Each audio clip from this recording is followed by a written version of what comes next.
Hi. Korea is a 220 km per square wide peninsula between China, Russia, and Japan. Modern-day Korea is divided into two countries, North Korea and South Korea.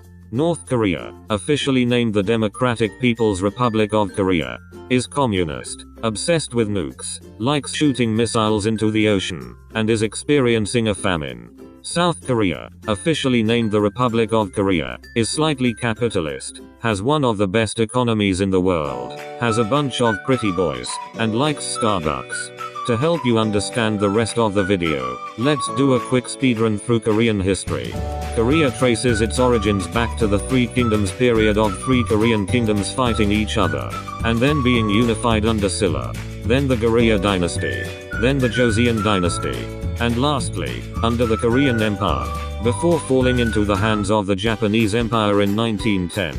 The Japanese Empire eventually surrendered to the United States and the Soviet Union during World War II after the nuclear bombings of Hiroshima and Nagasaki and the Soviet invasion of Japanese Manchuria.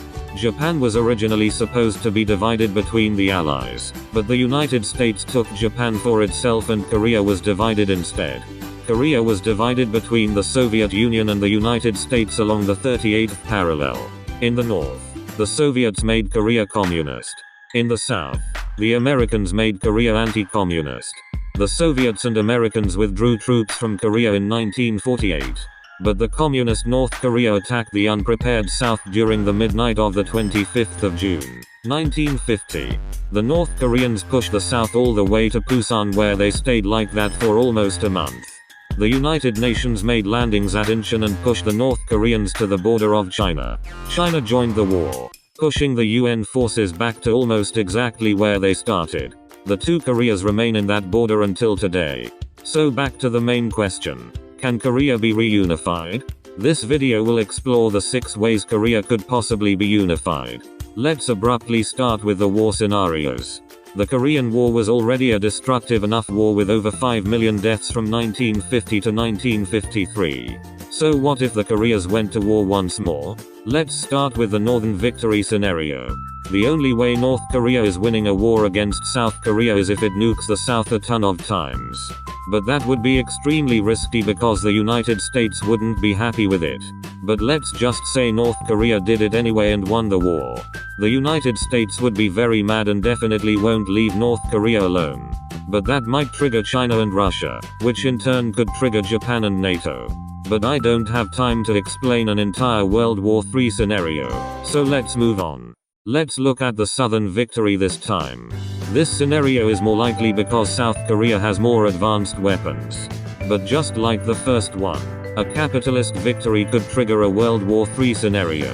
Let's try the foreign occupation scenario this time. This scenario shows both Koreas being invaded by a foreign country.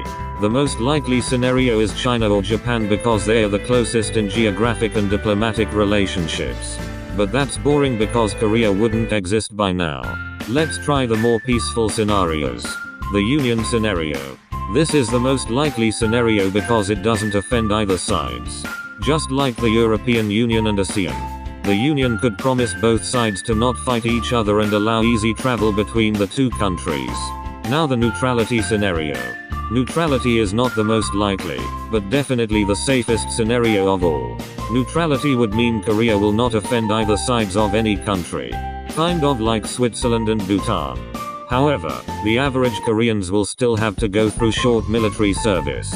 And last but not least, the success scenario. This scenario is the best scenario but also the most unlikely. Because although it sounds fortunate, the cultural differences of both Koreas will make it harder reunification into a single country. It is also unclear if the new Korea will follow Juche or democracy. But this will offend China and the United States. And both of them will try and make Korea under their own regime, which might trigger another war. So a united Korea wouldn't last long unless China and US get friendly. So that's it for today. I uploaded this on my birthday of the 25th of July by the way. Thank you so much for watching. God bless you all and 2 years of luck.